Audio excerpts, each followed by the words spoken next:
What's going on, everybody? Happy Wednesday. Welcome in to an all-new episode of the Pack-A-Day Podcast. I'm your host, Andy Herman. You can follow me on Twitter at Andy Herman NFL. You can follow the podcast at Pack-A-Day Podcast. I hope that you are excited because I am freaking excited. It is our first day of deep dives into this rookie class. And of course, there is no better place to start than with Jordan Morgan, the Packers' first pick.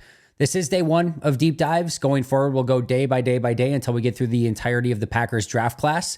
There should be rookie mini camps coming up this weekend. We haven't received the full notification as of yet of what days and times those are going to be, but those should be this weekend. So we'll take a couple day break in the middle to kind of go through the rookie mini camps and what we experienced there from a credentialed standpoint, from a media standpoint, to be able to go and see those players for the first time. But outside of that, we're going to go very deep dive heavy over the course of the next couple weeks. As I mentioned, this is one of my favorite episodes of the entire year, going through each of these players. And my goal for you is not to tell you Jordan Morgan's going to be great. My goal for you is not to tell you Jordan Morgan's going to suck or anything in between.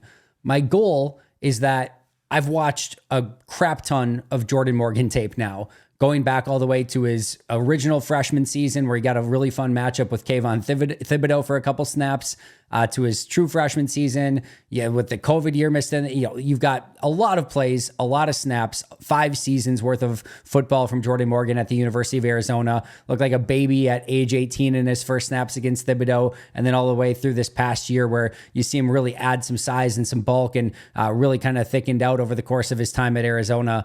But I've had the opportunity to watch a ton of his tape. And my goal for you is to let you see through my eyes all of the positives that I saw, all of the negatives that I saw, and then all the research that I did about Jordan Morgan as well, to tell you, here's what he does really well. Here's what he's not so great at. And here's what he's going to have to work on. And here's how Green Bay can accentuate his strengths. Here's how he fits in Green Bay. And now we wait and see. This is just the beginning of the process. What he becomes as a member of the Green Bay Packers will not be dependent upon whether or not he was too much of a reach at pick 25. It won't be dependent upon how I evaluate him as a player, how every draft pundit evaluates him, what you think of him. It's going to be up to Jordan Morgan, the coaching staff, and the Green Bay Packers to see how good he can become in Green Bay. And one of the big takeaways that I'll get to in this is I do think he is going to just about the perfect spot that he can go to in Green Bay. So we're going to go through the entire deep dive today of Jordan Morgan. Before I get there, really quick, shout out to Colin Wilson for signing up to be a Pack-A-Day Podcast YouTube member. If you haven't done so yet, definitely check so out. 4 different tiers available to you. Rookie, Pro, All-Pro, and Hall of Famer. And again, it's up to you. There's a lot of different things that you can get out of that. But even if you can't support financially, just like, subscribe, tell a friend about the Pack-A-Day Podcast. I've heard a lot of that lately, that they heard about it from a friend or a family member and they've checked it out and they've really enjoyed it. So just tell someone about it. But I appreciate sincerely all of your support. And now it's time to break down Jordan Morgan. So let's do it. Let's start with just who he is as a player. 6'5", 311 pounds, offensive lineman out of Arizona. Notice I didn't say offensive tackle out of Arizona because I think his position will be determined as he gets to Green Bay and as he plays and they ultimately figure out best 5 along the offensive line. We have heard already from Matt LaFleur that they plan to begin him. I don't want to say start him because it sounds like he's a starter then, but begin him at left tackle and sort of seemingly compete with Rasheed Walker. But I'm going to say offensive lineman out of Arizona. He's a 5th-year senior. He will turn 23 this August. So still 22 years old right now, but turns 23 relatively quickly here before the start of the season. That's right around the right age, right? This is not over age. This is not young. This is normally where the sort of middle ground of the players is going to be, 22 or early 23, and he hits right in the middle of that. His arms, of course, as we've heard all about, are short, 32 7/8 inch arms.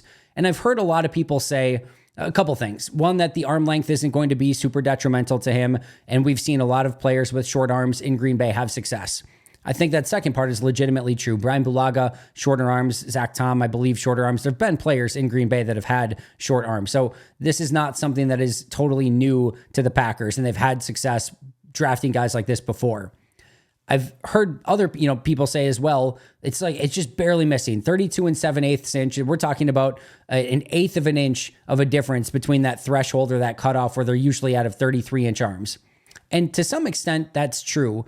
But usually the cutoff for a tackle in the NFL is more of like 34 inches, and 33 is like we're really getting into serious cutoff territory. And now 32 and 7/8. So you could go an eighth of an inch at a time and say, all right, well, this is the cutoff. Well, what's one more eighth of an inch, or what's one more eighth of an inch? At some point, there has to be sort of a cutoff somewhere. Do I think this is going to be the be-all end-all, or that he can't survive at tackle in the NFL because of his 32 and 7/8 inch arms? Absolutely not. Brian Bulaga did a fantastic job talking about it on, I think it was Wilde and Tausch. He went on and basically said, there's ways to win in the NFL. Him and Tausch were talking back and forth. If there's ways to win in the NFL, sometimes it actually makes you hone your technique a little bit more. Bulaga had successful with slightly longer arms than what Jordan Morgan has. So yes, shorter arms, but I don't see it being the differentiating factor. He's got quick feet, as Brian Gutekunst mentioned in his press conference, of what can help him mitigate those short arms. Great feet and great technique. And we're not ever going to talk about short arms. If the feet start to fail him, or if he, puts on bad weight, or if he cannot clean up some of his technique issues, then yes, the arm length will be an issue. It's not something that is like a complete, you're not going to succeed in the NFL because of this. But what it does is it shrinks your, ability to have any sort of margin of error. And if you really are going to be poor with technique or poor with footwork, and now you add short arms on top of it, it's just going to be really hard, because players in the NFL are going to outlength you. They're going to be longer, they're going to be quicker, they're going to be faster, and they're going to be able to get their hands on you better and quicker and faster. And if you don't have the arm length to match with that, then you better be good technically. So just the margin of error is what goes down a little bit here for Jordan Morgan. On the flip side, he has very large hands. 10.875 inch hands. And that was actually one of the largest sized hands for this tackle. He was the third largest hands of the top 15 offensive tackles in this draft. So very big hands, very short arms. And that's just where it comes in. His wingspan, by the way, as well, at 6'5", is still below average, but it's not really in that like, oh my goodness, we're in dangerous territory here. Because of his overall height and his arm length, it's still good enough that I think that's probably why Green Bay felt that he could still play tackle in the league. And again, like I said, it's going to come down to foot speed, which he has, and then technique from there. So that's sort of how he's built from an athleticism standpoint. We know Green Bay values their high-end athletes. 9.25 relative athletic score. He did not do the agility testing. As I talked about immediately following the draft, if you see anything with Jordan Morgan, it's his movement ability. It just jumps off the tape. Change of direction is good. I don't have any concerns whatsoever about his agility. My belief is that he would have tested very well in the agility drills. Would it have been elite? I don't know, but his movement on tape is fantastic, and I don't have any concerns here. There's a lot of players like Cooper DeJean, for example. I would have had some concerns of how he tested in the agility testing. And I think to some extent, it might have been why he didn't do it. There are other players that when they did not do testing, you can clearly tell, all right, they didn't want those testing scores out there. With Jordan Morgan and agility, I have no concern whatsoever. 9.25 relative athletic score at tackle, as I mentioned. If you're interested, he's a 9.82 relative athletic score at guard. From a tackle standpoint, he tested 39th percentile in height, 58th percentile in weight, 84th percentile in bench press, 58th percentile in the vertical jump, 87th percentile in the broad jump, 91st percentile in the 40-yard dash, and 98th percentile in the 10-yard split. So very good numbers across the board, which lead to that very high-end relative athletic score. Some of his athletic comps, so I'm not talking about how his play is on the field or anything like that, but just the body type and then the testing that went into this. At tackle, very similar athletically to Tyron Smith, the longtime Cowboys left tackle who's now playing for the New York Jets. Very similar body types and athleticism and testing that Tyron Smith had was Jordan Morgan. And then same thing at guard was Kyle Long, the former Chicago Bear. Very similar as a guard, super athlete, had the same sort of size, had that tackle guard versatility. So very similar type athletes to Tyron Smith at left tackle and Kyle Long at guard. All right, from a Pro Football Focus standpoint, again, he has 5 seasons. 2 of the seasons he barely played. In 2019, had 94 snaps with a 59.1 grade. 2020, 147 snaps with a 47.4 grade. Remember, 60 is average for PFF. So right around average his first season with those 94 snaps, then quite a bit below average in 2020 with a 47.4. Comes back in 2021 and finally plays significant snaps, 706. only a 53.1 grade, so pretty decently below average. Comes back in 2022, plays 670 snaps with an 84.2 grade. And then in 2023, 787 snaps coming off of that torn ACL with an 83.4 grade. So significantly better in 2022 and 2023 than what he was in 2021. And I can tell you, I went back and watched the tape in 2021. It was not pretty. That was really sort of his learning curve year of like, welcome to college football. You're going to learn very quickly of how hard it is to play, and you're going to have to get better. And then kudos to him for coming back in 2022 and really improving his game, and then doing it again in 2023 despite coming off that torn ACL. Now in 2022, he had 418 pass pro snaps per PFF, allowed only 1 sack, 2 hits, 14 hurries, and 17 total pressures for a 97.8% pass block efficiency. In 2023, he had 459 pass pro snaps, 2 sacks, 1 hit, 10 hurries, 13 total pressures, and a 98.4% pass block efficiency. Now, if you're wondering, Andy, I'm not super familiar with pass rush efficiency. How does that compare to some of the best offensive tackles or offensive linemen in this draft that were drafted similarly to Jordan Morgan? Well, let me tell you. Amarius Mims had a 99.2% pass rush efficiency for his career. Remember, he had very limited snaps overall, but 99.2%. Tyler Guyton had a 98.2 and 98.3% pass rush efficiency rating over the past 2 seasons. So very similar to what we saw with Jordan Morgan. Graham Barton had a 97.2 and a 98.7. Once again, very similar. And Troy Fautanu had a 97.9 and a 98.7. Once again, very similar. So all of these players are in the same general vicinity for what their overall pass rush efficiency was, or pass pro efficiency, I should say. But again, this past season, only 13 total pressures allowed on 459 snaps in pass pro. Only 2 sacks, only 3 sacks combined in the past 2 seasons, only 3 hits combined in the past 2 seasons. He's done a very nice job overall of protecting the quarterback. I do think that when I watched him, it felt like it was a little bit more than that, but that was their charting of it, and I have no reason to doubt them. It just felt like maybe there were a few more pressures that were on tape, but it is what it is, and like I said, I totally trust PFF. Notes, he's a 2-time team captain. He did tear his ACL at the end of 2022, and it was super impressive that he was able to come back and play early in 2023. And then maybe most importantly to the entire scouting report today, Dane Brugler, for whatever reason, I don't know how he found this out, but noted that he loves horror films. So this is going to be huge for Dusty Evely. And at some point we need to do a Dusty Evely scouting report just based on his love of horror films and how that's going to translate onto the field. But it's an interesting note nonetheless. And it certainly adds to the overall scouting report here. All right, let's get to the crux of this breakdown today, and that is what his strengths and weaknesses are based off of his tape over his entirety of his career, but really, honing in on these last 2 seasons particularly. Let's start with strengths. Let's go with all of the good, juicy stuff first. The biggest strength, his biggest thing that comes close to a superpower for Jordan Morgan is his movement ability. And there is, in my opinion, some really elite stuff on tape from a pure movement skill. And it starts off with being incredibly light on his feet. He gets out of his stance really, really quick. And that is such an important trait that goes, I think, a little bit under the radar sometimes as an offensive lineman.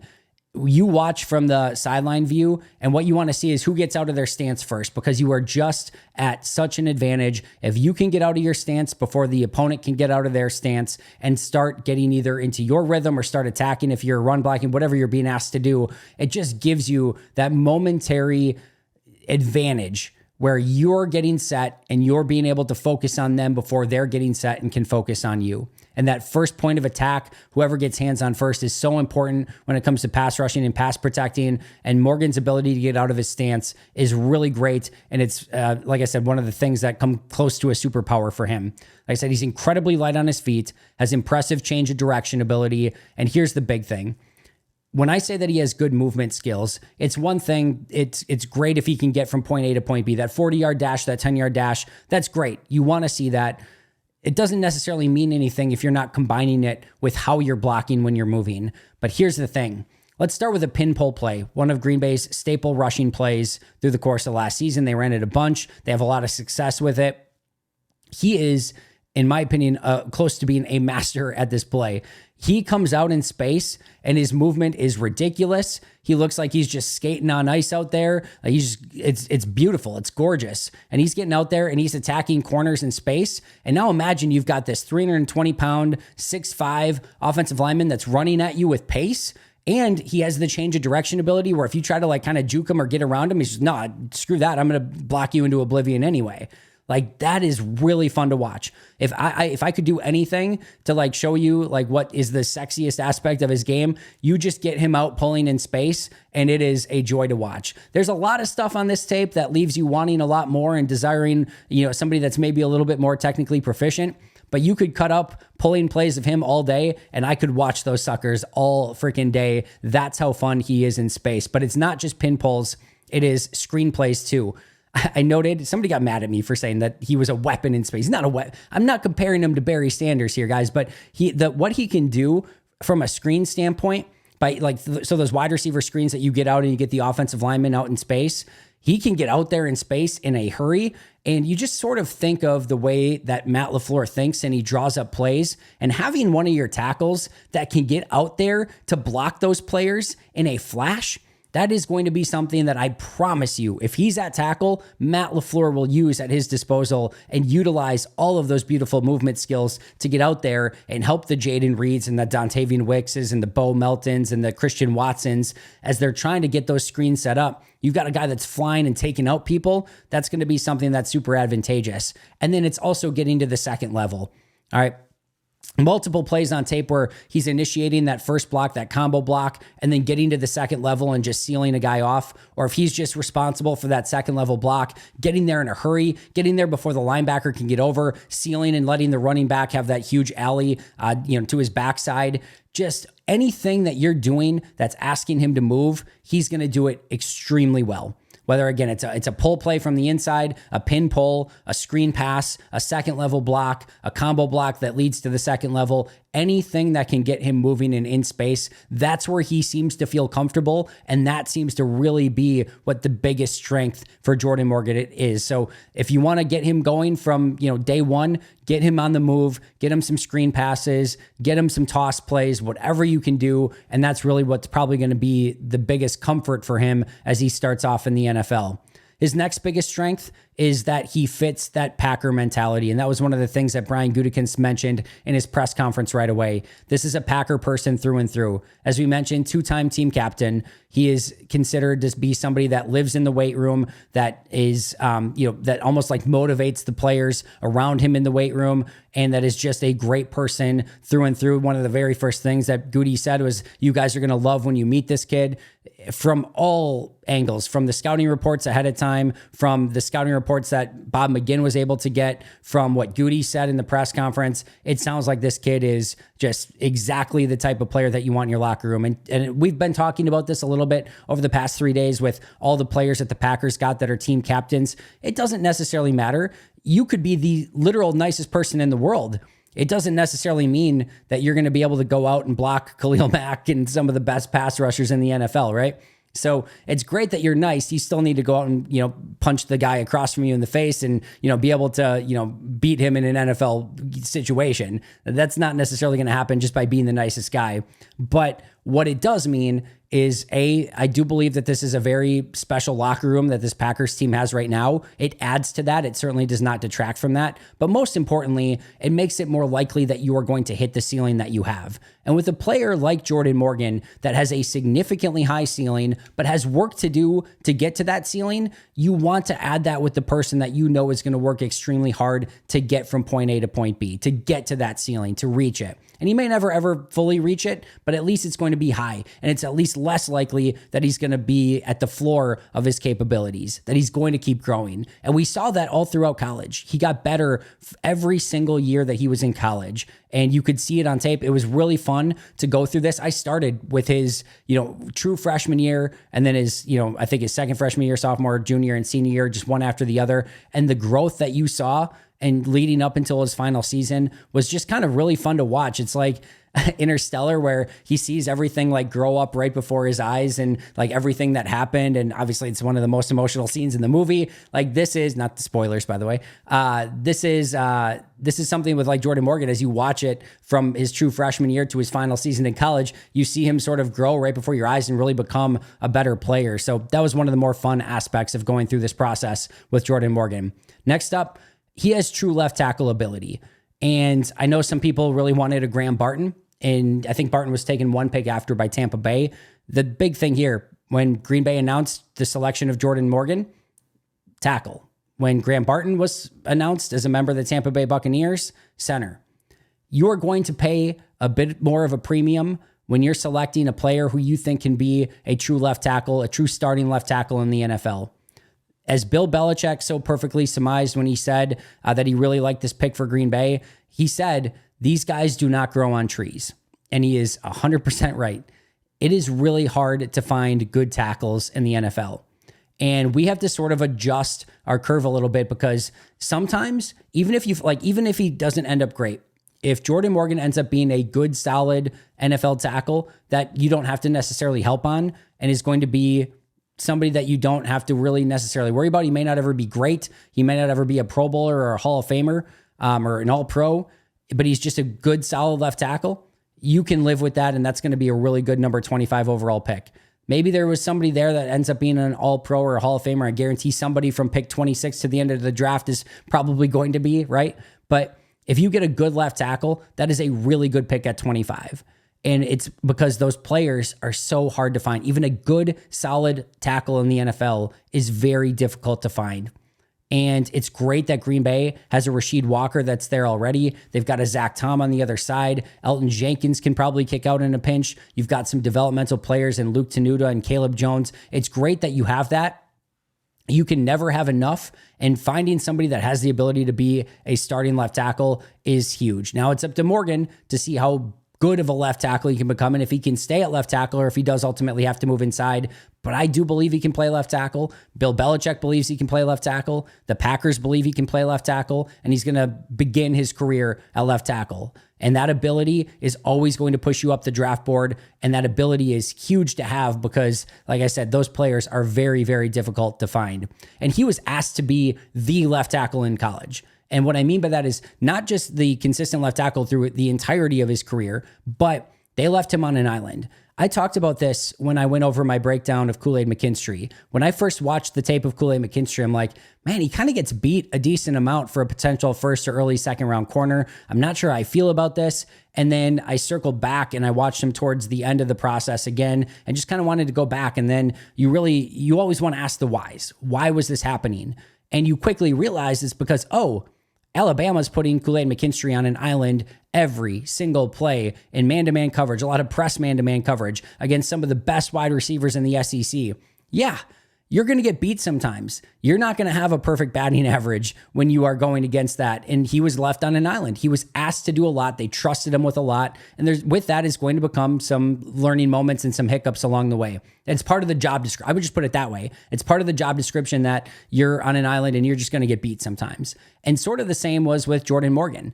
He wasn't playing in the SEC, but he still saw some very good pass rushers, and they left him on an island.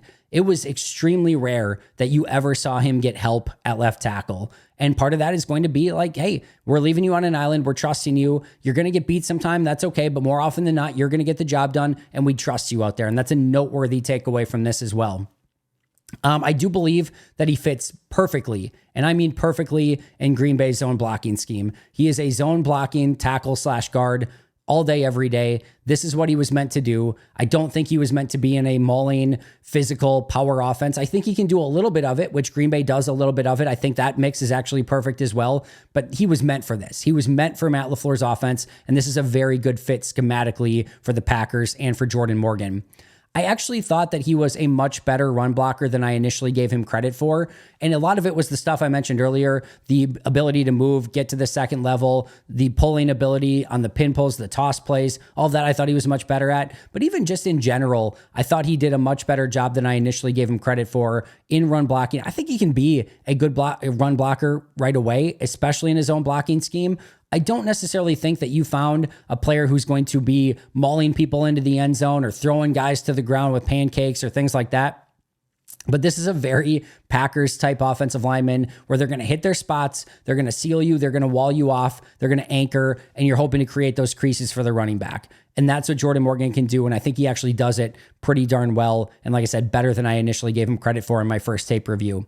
He will absolutely wipe people out as a backside blocker. He has, as we have discussed ad nauseum, fantastic developmental traits. He has everything that you look for in a build your own left tackle. Do you wish he had a little bit more core strength? Yes. Do you wish his arms were a little bit longer? Yes. But overall, the athletic traits, the size, the ability to bend at the knees, the ability to have that unbelievable movement skills, change of direction, strength, all of it is a pretty build your own offensive tackle type of player. And it's a great ball of clay to begin with as you start him out with an NFL training program and start getting him ingrained as a Green Bay Packer and what exactly you want out of him as your left tackle in the NFL. As I mentioned, he had the third largest hands of the top 15 offensive tackles in the draft, and you will see him display extremely strong hands at the point of attack. So once he does, if he can get his hands, if he can get those short arms and his big hands inside and actually get good hand placement, he will control you. And that's what you want to see. Now, his hands or his arms are shorter, so it doesn't always happen, and they get very wide. We'll talk about that in the weaknesses. But when he does get his hands inside, and when he gets those big, oven mitts or claws or whatever lame cliche we want to use here, when he gets those on you, he does control you. And like I said, that is very much what you want to see.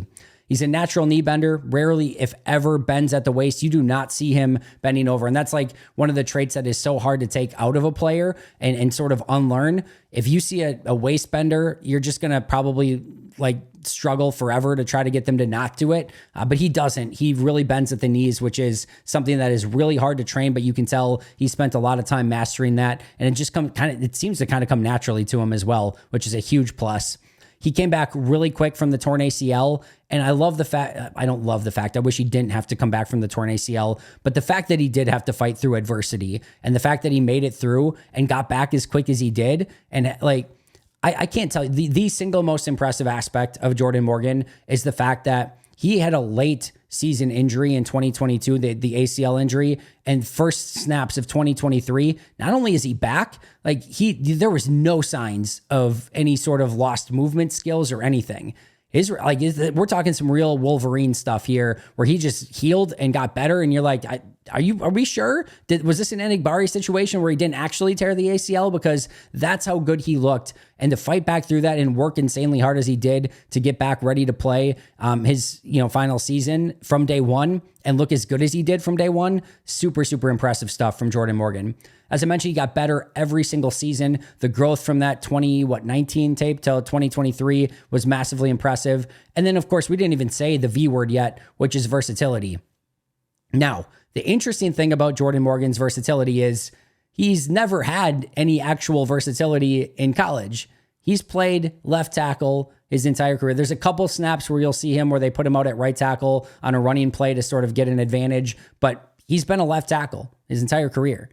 And with that, you believe he has the versatility. He projects to have versatility, but he's never really displayed it in college. Now, I have absolutely zero question whatsoever that you could kick this guy into guard and it would not be an issue. I have no question that he could be a player that has that guard versatility. Now, whether he can stay outside at tackle in the NFL, these are going to be the interesting questions. And this is where you get him into training camp, you get him into the program, and you just see where he fits long-term. And you have great versatility with Elton Jenkins and Zach Tom. You've got players that can play a variety of different spots and different sides of the line. You just sort of let this come in and figure everything out as time goes on and get your best five out there. But he should have realistic four-position versatility, at least theoretically, at left tackle, left guard, and right tackle in the NFL. Weaknesses. The weakness is that the tape was all over the place. Just extremely inconsistent. And what it mostly came down to was just technique. And the technique needs a lot of work. He oversets. He opens his hips far too early. He's completely inconsistent in his kick slide, and he sometimes doesn't get enough depth. Sometimes he overcommits, and he's susceptible to pass rushers, countering him or getting back inside on him. I saw him lose to speed. I saw him lose to power. I saw him lose on spin moves. I saw him just lose on just poor technique where the other guy didn't even do anything special and he just lost the rep. It just needs to be far more consistent, and that technique needs a lot of work. I've seen him duck his head on numerous occasions, which is very correctable, but it's something that you definitely want to make sure you don't do very often, because when you duck your head, you're just losing everything. You're losing your balance. You're losing your, obviously, vision on the offensive tackle. You're susceptible to everything at that point. Again, he opens up too wide. He's susceptible to opening his shoulder and leaving it open for defenders to get their hands inside on him. And it just all really needs to get cleaned up. And the biggest one, the biggest one is his hand placement. As I mentioned earlier, when he gets set, stays on balance, gets his hands inside, and uses those huge hands to manipulate the defender, chef kiss. It looks awesome. It looks really, really good. But far too often, his hands are out wide, which is going to, a couple things. He's not going to be able to control the defender the way that he wants. It's going to allow his chest open so that the defender can get inside on him and then push him back into the quarterback and just out leverage him. But the other thing is, I talked about Marshawn Lloyd, where the two things that are catastrophic for him are the fumbles and the poor pass protection, where if you can't clean up the fumbles and the poor pass pro, like you're just going to be not able to get on the field at all. The catastrophic combo here is that if you've got the short arms plus bad hand placement, you're constantly putting yourself in really, really difficult positions. And you almost have to be perfect with everything else in order to make up for that. And the other thing too, when that hand placement is outside, you're just going to be susceptible to a lot more holding calls in the NFL. And that's going to be something that he has to clean up. If I were Green Bay, that would be the 1A thing that I would focus on. Let's get those hands in the right spot. Let's get him targeting inside, and let's make sure that we don't have hands all over the place. If you can clean that up, we're already talking about a much improved player, even from a player that already was good in college, rarely allowed pressures, and was a first-round pick in the NFL. Just clean that up, and it's going to look a night and day different from what it did in college. I want to see him actually control the battle a bit more often. There is so much of his tape where it looks like he's the one that's fighting for his life. And like he does it, meaning actually Mike Wall said this perfectly, where there's a little bit of Mark Tauscher to him, where like he's just sort of winning the rep, but it's not what you would like ever put in a pass pro book of like how you would win as an offensive lineman in the NFL. It doesn't look right, but it gets the job done. But with that, it's more of like, he's just constantly treading to do everything he can to make sure that that guy's not getting to the quarterback. And what I want to see him do as a 25th overall pick, first rounder, potential big time player in the NFL, I want to see you dictate terms. I want to see you be the one that is in control and in command and dominating at the point of attack. A little bit too much of Jordan Morgan being the nail and not the hammer. And I want to see him do a little bit more hammering. And I think if he can just get his technique down and work that hand placement a little bit more, let the game slow down for him a little bit more, maybe that can come with time. But in college, it was him sort of the one that was never really in control of the battle.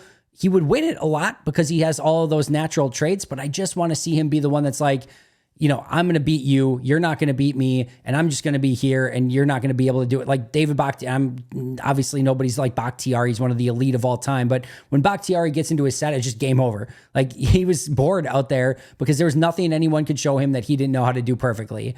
And that's, of course, not going to come as a rookie offensive tackle in the NFL for Jordan Morgan. But I just wanted to see a little bit more in college where he was the guy that was dictating terms and we just didn't see it. I want to see more violence in his punch. And sometimes it's because his punch isn't landing in its appropriate spot that he doesn't get that jarring punch. But I want to see a little bit more violence there. He has a good low center of gravity. And at times his balance looks uncanny, where it's just like he's always, but there are other times where, and I think this is sort of due to him, again, being all over the place and just trying to like hang on by the skin of his teeth sometimes, where his balance just doesn't look like what it should be. When he is on balance, it looks really, really, really good. But again, so many times he's just a little bit all over the place and inconsistent. And one of the words or phrases I wrote down was a little Mortal Kombat-y in my scouting notes. And I just wrote, finish him. And what I meant was I want him to, because there's so many times where he gets to his spot and he gets locked on. And I just want to see him finish the block with physicality and intensity. And so many times he gets there. He's out of his stance quick. He gets to his spot. He gets to his landmark. He latches on to the defensive player. And I just want to see him like now obliterate him, like block him out. Like so many times you see like when we watch the draft and you see an offensive lineman or a wide receiver and you see them block him all the way out of bounds, or there's not a single play that I saw on tape from Jordan Morgan that had anything that was remotely like that.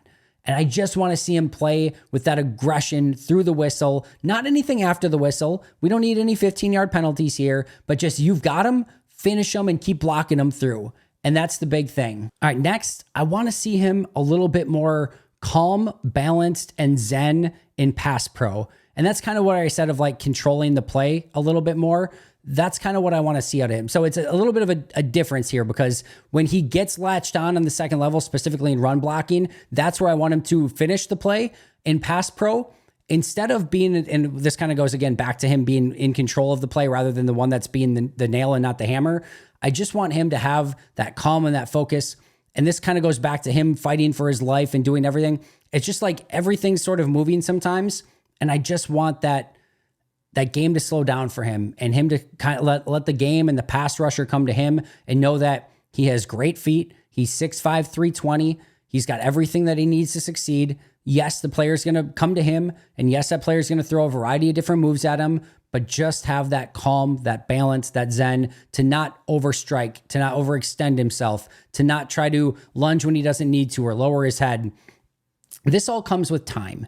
He's not a fully fledged master of offensive tackle technique at this point in his career. And that's what Green Bay is going to bring him in, and they're going to teach him all the techniques that he needs to be successful. But I want to see that game slow down for him just a little bit more and him to become that technician that he needs to become to really be an expert and a really good left tackle in the NFL. Needs to improve his anchor and just do a little bit better job of staving off bull rushes. And I think too many times, again, it gets to the defender getting their hands in his chest and able to kind of forklift him and push him back into the quarterback a little bit, but a little bit more, weight in the backside and just being able to sit down and anchor. That's going to probably come with time and as he gets into the weight room a little bit, but he needs to do a better job of that. As we talked about earlier, he will struggle with length a little bit. And then the other thing too, we talk like Detroit loves to go with their speed rushers in a wide 9, or if there's going to be speed rushers in a wide 9 that have all that runway to gather speed, and then kind of like what is like a two-way go, or they can get around the edge, or they can counter or Euro step you inside or spin move inside. I think he's going to really struggle because he struggled with speed in college. And I think that's going to give him some trouble in the NFL, where he gets back in his stance. And now an Aiden Hutchinson's got a full head of steam. Is he going to go inside? Is he going to go around me? Is he going to try to go through me? I think that's going to give Jordan Morgan some real issues. And that's going to be something that he needs to work on the NFL level as well, because there were signs in college that those speed rushers gave him a little bit of an issue. The last thing here, and this is not a good thing or a bad thing, and I mentioned this a little bit in my negatives as well, the game has not slowed down for him yet. Nor has it for most rookies coming into the NFL, but it hasn't even really come close to slowing down for him. Now, on the bad side, you would like it to. You would like the game to start slowing down for him and him to have a little bit more calm and comfort and less panic when things are going on. The good news is he's a good offensive tackle already, was really good these last couple of years in Arizona, and the game hasn't come close to slowing down for him yet. So imagine if he does have the game slow down and it does get a little bit more calm for him and he does see things before they happen. If that happens, you're going to see him take a significant step at the NFL level. If it doesn't, you're probably going to always be left wanting for a little bit more. But that's what I want to see next and again, it just all comes with reps, with experience, with technique work. That's what Green Bay is going to be working on with him over these course of the next 3-4 years in Green Bay. And we'll see after that if he gets the 5th year option and the contract beyond. But right now, get him in camp, start working with him and see if we can get that game slowing down a little bit for him. The player comp, Jim Nagy, Brandon Thorne, and Dane Brugler all independently had the exact same player comp for Jordan Morgan. And that was Matthew Bergeron, the offensive lineman of the Atlanta Falcons. I loved Bergeron coming out of Syracuse. I think he was a very early 2nd round pick a season ago. Started, I believe, every game last year, played over 1,000 snaps.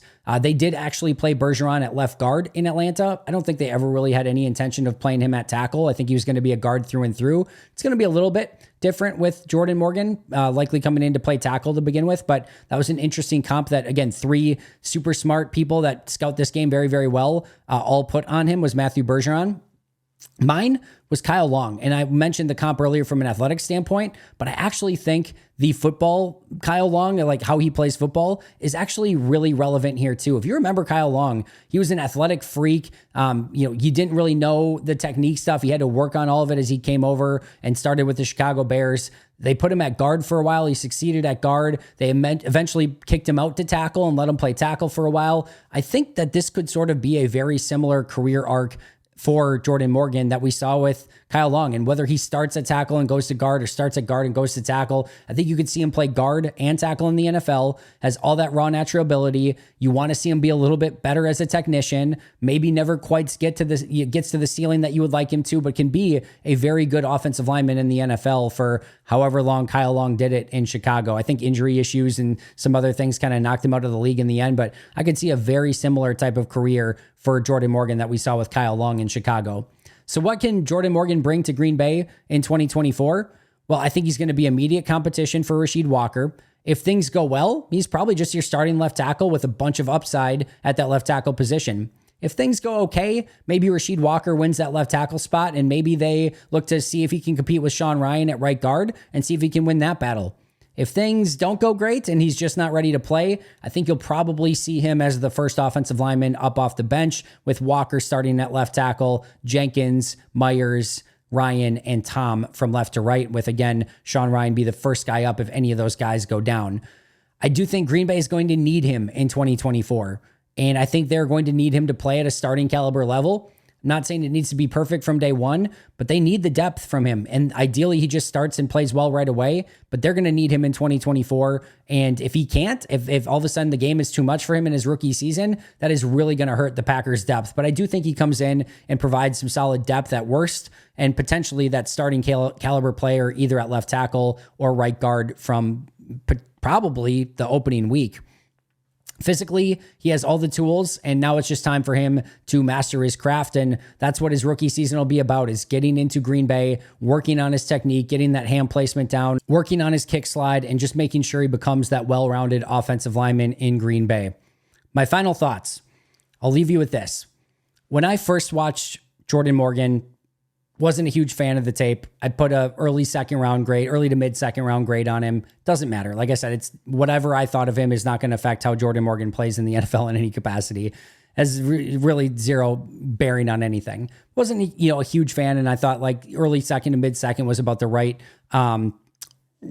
grade or right range for him. Now we found out later that Dallas had him as 4 players they were considering when they traded down, and Guyton was the only one left by the time they took him. So if Green Bay took Guyton, it was probably going to be Jordan Morgan that the Cowboys selected. I'm not saying I necessarily would have taken Guyton either, but we know that Dallas liked him a lot. There's a lot of buzz, a lot of news out there that Washington was trying to significantly trade up in the first round to get Jordan Morgan as well. So I can say, yeah, it'd be great if they could get him at pick 41. It'd also be great if they could get him in the 7th round, but these things were never ultimately going to happen. And this goes back to me saying before, when somebody's going to be a left tackle, you're going to pay a little bit more of a premium for it because those players are so hard to find.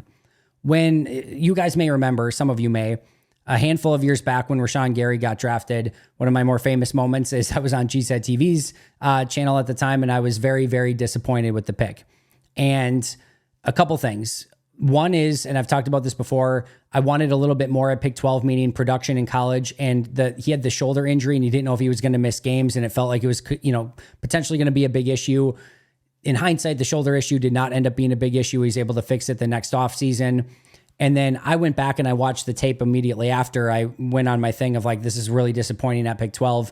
And I rewatched it, and I rewatched it very closely, and not with rose tinted glasses, just with a new, try to watch it with a different set of eyes.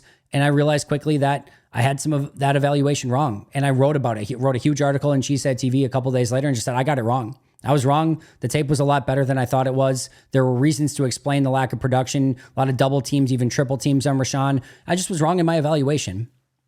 So as I was going through, this is a true story too. The night before, I was talking with Mark Eckel because he had an article coming up of who was going to be his prediction for the pick. And he was choosing between a couple players, and his second choice at the time was Jordan Morgan.